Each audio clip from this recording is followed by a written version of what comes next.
And we begin here at 4 with the case of a man who died by suicide while inside an L.A. County jail. Thank you so much for being with us, everybody. I'm Michael Brownlee. And I'm Colleen Williams. In an amended complaint, his parents say they have new evidence that shows deputies failed to check on him and were watching videos and eating when their 22-year-old son hanged himself. Our investigative reporter Eric Leonard has been tracking recent legal action involving the well-being of inmates in county jails. He joins us live with an update on this case and what this family here is demanding. Eric. Hi, Michael and Colleen. Well, lawyers for the parents of Maxwell Aguirre say they've gone public now because they want the L.A. County District Attorney or the State Attorney General to consider criminal charges for the deputies involved here.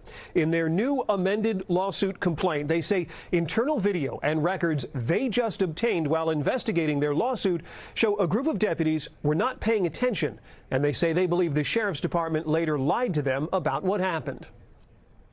His death was completely preventable. Omar Aguirre says the death of his 22-year-old son Maxwell 2 years ago would not have happened had the deputies on duty at the Twin Towers jail in downtown made their legally required periodic checks to see that inmates were alive and well. My son never even made it to court. He died in jail, and nobody cared.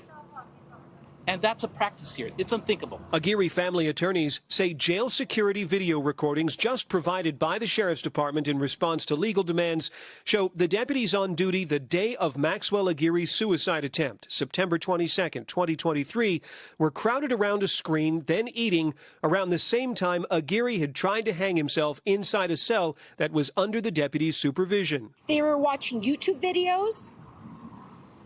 They were quote-unquote celebrating.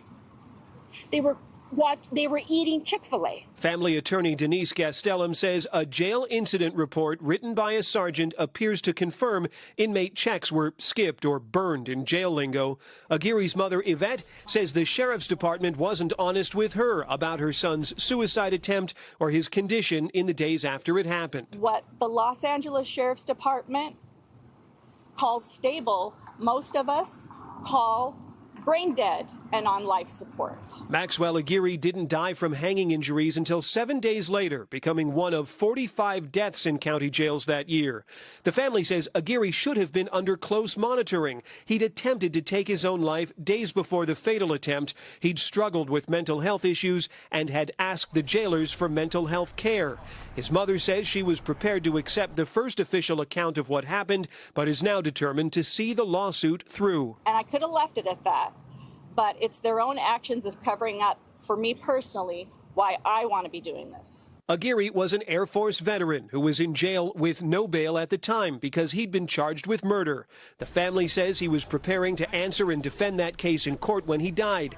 Their lawsuit, filed more than a year ago, accuses the Sheriff's Department and the deputies on duty of violating Aguirre's constitutional rights, of negligence, and of wrongful death. We as members of our society should not tolerate government officials who take on a job to care and protect incarcerated persons and with impunity do not fulfill those roles.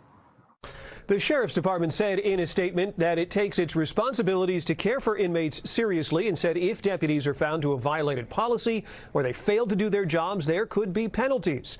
The department provided no specific information about the Aguirre case. Now, so far this year, there have been 38 in-custody deaths in county jails.